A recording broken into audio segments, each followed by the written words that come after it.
Undercover spy बनना पड़ेगा।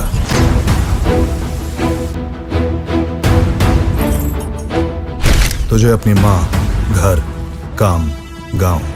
आपको यह जानकर खुशी होगी कि विजय देवरकोंडा की बहुप्रतीक्षित फिल्म किंगडम आज 31 जुलाई 2025 को सिनेमाघरों में रिलीज हो चुकी है।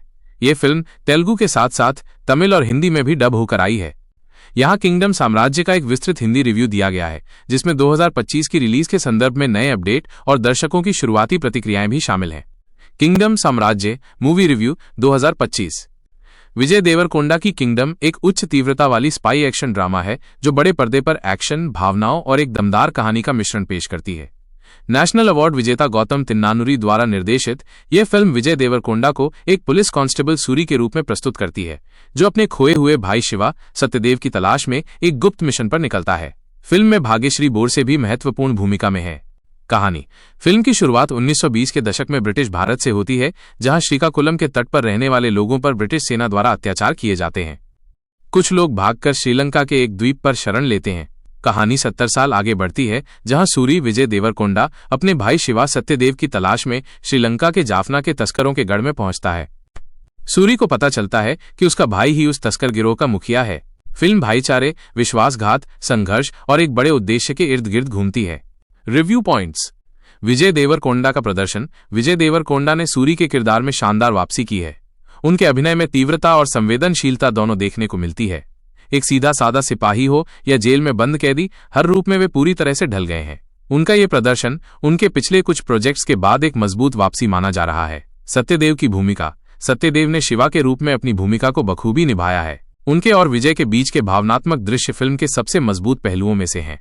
गौतम तिन्नानुरी का निर्देशन। जर्सी जैसी भावुक फिल्म बनाने के बाद गौतम तिन्नानुरी ने किंगडम में एक्शन और भावनाओं का एक परिपक्व मिश्रण प्रस्तुत किया है।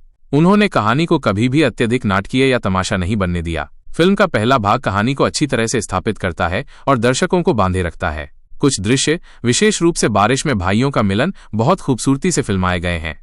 Action sequence. फिल्म में कई बेहतरीन एक्शन सीक्वेंस हैं जो दर्शकों को पसंद आए हैं। स्पीडबोट चेज और कुछ क्लोज क्वार्टर कॉम्बैट सीक्वेंस काफी प्रभावशाली हैं। अनिरुद्ध रविचंद्र का संगीत। अनिरुद्ध रविचंद्र का बैकग्राउंड स्कोर फिल्म की जान है। ये कहानी के साथ पूरी तरह से घुल मिल जाता है और दृश्यों की तीव्रता को बढ़ाता है। फिल्म के ट्रेलर में भी उनके बीजीएम की काफी तारीफ हुई थी। तकनीकी उत्कृष्टता। फिल्म तकनीकी रूप से काफी मजबूत है। गिरीश गंगाधरन और जोमोन टी जॉन की सिनेमैटोग्राफी शानदार है, जो श्रीलंका के दृश्यों को बखूबी दर्शाती है। प्रोडक्शन डिजाइन भी बेहतरीन है। दर्शकों की प्रतिक्रिया। शुरुआती। फिल्म को प्रीमियर शो और शुरुआती प्रतिक्रियाओं में काफी सकारात्मक प्रतिक्रिया मिली है। सोशल मीडिया पर भी ब्लॉकबस्टर किंगडम जैसे हैशटैग ट्रेंड कर रहे हैं। विजय देवरकोंडा के प्रदर्शन और अनिरुद्ध के संगीत की विशेष रूप से सराहना की जा रही है। पार्ट 2 का सेटअप और कुछ कमियां। हालांकि कुछ दर्शकों ने फिल्म के अंत में पार्ट 2 के लिए एक क्लिफहेंजर के सेटअप को लेकर निराशा व्यक्त की है। उनका मानना है कि ये अनावश्यक था और कहानी के भावनात्मक आर्क को एक ही फिल्म में पूरा किया जा सकता था। ये तेलुगु सिनेमा में हाल के दिनों में देखी जा रही पार्ट 2 बनाने की प्रवृत्ति की याद दिलाता है, जिसे कुछ दर्शक अब थकाऊ पा रहे हैं। कुछ ने दूसरे हाफ में पेसिंग में हल्की गिरावट भी महसूस की है। निष्कर्ष।